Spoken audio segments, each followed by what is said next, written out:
Agora são 7h35 e fazemos contato com o cientista político e sociólogo Emir Sader. Bom dia, Emir. Bom dia, Glau. Emir, a gente teve na terça-feira o anúncio da renúncia do ministro da Fazenda do México. O que isso altera aí no governo do López Obrador? Bom, é a crise mais grave que ele teve até agora, até porque era um economista que tinha grande trânsito, que dava garantias para o mercado, para os empresários em geral, apesar de ter uma trajetória progressista. Então, perdê-lo é um golpe duro, ainda mais que a economia mexicana está entrando em recessão. Então, é um momento difícil e o assédio do Trump, de ameaças de pressões, de impostos, piora ainda mais a situação. Não fica muito claro a razão dele sair. Ele disse que se estava tomando medidas sem fundamento, que o governo estava nomeando gente desqualificada. Quer dizer, na prática, atribuições dele que ele considerava que estavam sendo violadas.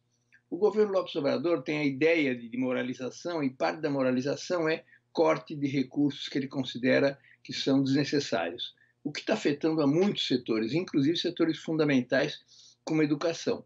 Então, ele está fazendo, na prática, um ajuste nesse começo de governo e cria atrito com vários setores, inclusive com o Ursua. Ele colocou o segundo do Ursua, como que para dar a ideia de que vai haver continuidade nas medidas que vão ser tomadas, mas, na verdade, é um chacoalhão num momento ruim para o governo, é o pior problema que o governo enfrentou desde que tomou posse.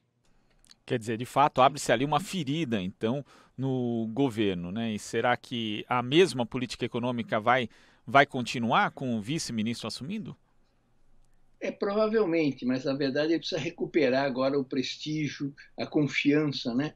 Porque um cara tão importante como o Ursua, de repente sai do governo, dizendo inclusive que há interesses criados que estão prevalecendo sobre medidas econômicas que o governo devia tomar. Então, vamos ver que efeitos vai ter essa substituição. É um sentimento de continuidade, mas numa circunstância que houve um chacoalhão muito duro com a carta publicada pelo Ursua. E outro fato que chamou atenção também aí na América do Norte é a justiça tem pedido Donald Trump de deletar, bloquear seguidores no seu Twitter. Quer dizer, é um golpe aí para o presidente que gosta de passar muito tempo, inclusive, nessa rede social, né? Deixa eu completar a observação sobre o México. Ah, Está sim. tramitando no Congresso uma medida pela qual quem participar de governo terá que ficar 10 anos sem assumir cargos em empresas privadas. Não é só essa coisa daqui 6, 8, 10 anos. Vamos ver que efeitos vai ter. Quer dizer, No uma caso do quarentena Trump, ampliada, né? é, no caso do Trump, ele considera que o Twitter é dele, mas ele atua como presidente da República. Toma medidas, nomeia, desnomeia e tudo mais, e ao mesmo tempo, então, ele deleta quem não gosta que intervenha. Então, o judiciário considerou que o Twitter dele faz parte do governo dele. É quase que um Twitter oficial. E nessa qualidade, ele não tem o direito de excluir ninguém. É um espaço que tem que ser democrático.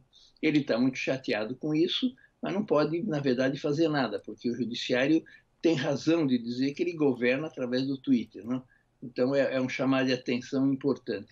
Ao mesmo tempo, o Trump tentou excluir do censo do ano que vem, nós também estamos vivendo esses problemas, ele quis incluir a consulta sobre se a pessoa é cidadão norte-americano ou não, o que se considera alguma coisa discriminatório com os imigrantes. Ele quer justamente localizar o tamanho dos imigrantes e provavelmente tomar uma posição contra eles, né?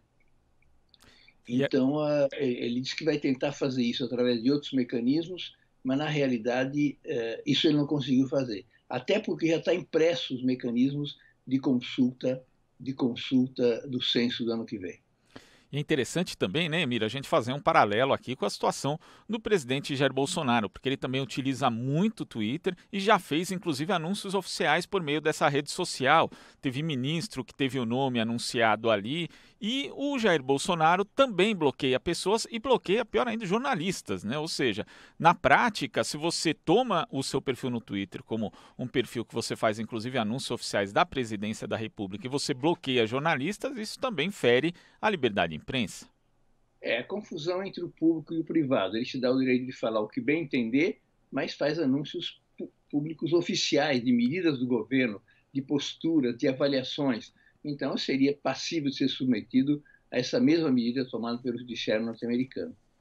Agora, por falar em Bolsonaro, Emir, ele cogita nomear o filho, Eduardo, embaixador do Brasil nos Estados Unidos. Como que você vê isso, Emir? Pois é, para começar, é nepotismo aberto. As próprias duas razões que ele mencionou para nomear o filho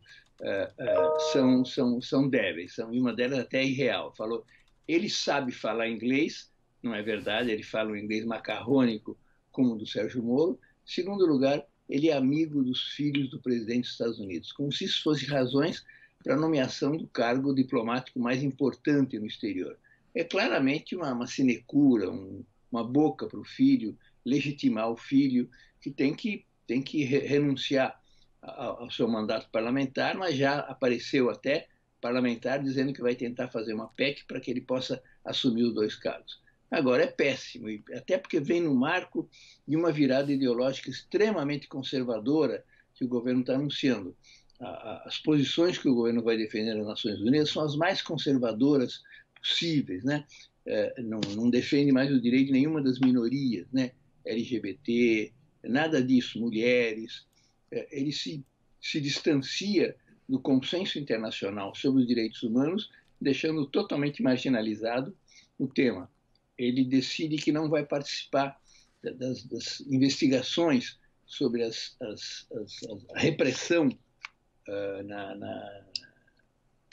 de um governo extremamente conservador nas Filipinas, do Duterte, considerando que não é um problema dele. Ele se soma aos governos muçulmanos mais reacionários em relação a temas fundamentais de direitos humanos. Então faz parte desse pacote. O filho dele cabe perfeitamente para defender essas coisas que ele está dizendo. Agora, como se disse já no artigo, é um marqueteiro, um agitador de políticas conservadoras, não tem nada da responsabilidade que significa as relações com os Estados Unidos, né? Vamos ver o que vai acontecer agora. Ele entrou numa sinuca, porque agora está comprometido com manter a nomeação. E se ele retroceder, significa uma fraqueza e uma desautorização do filho, coisa que é a última coisa que ele gostaria de fazer.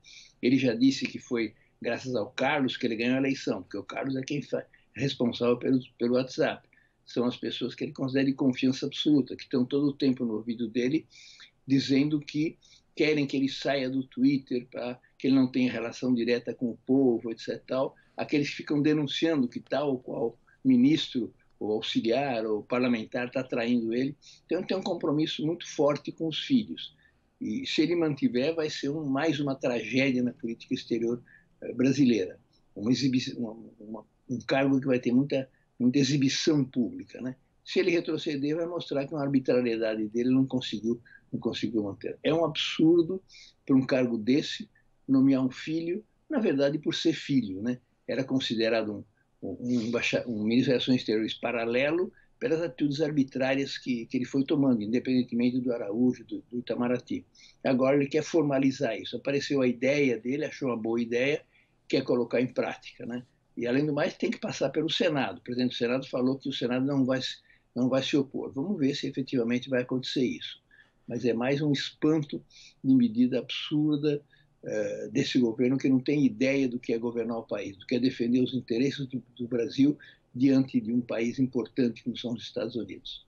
E é bom lembrar que o Eduardo Bolsonaro completou 35 anos, que é a idade mínima para alguém assumir um posto na embaixada, anteontem. Quer dizer, é um absurdo atrás do outro.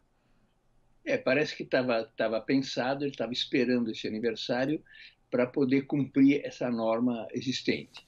Então, é o que faltaria para ele. Na verdade, falta tudo, né? O presente de aniversário é uma embaixada. Pois é. Emir, muito obrigado pela sua participação e até a semana que vem. Até a semana que vem.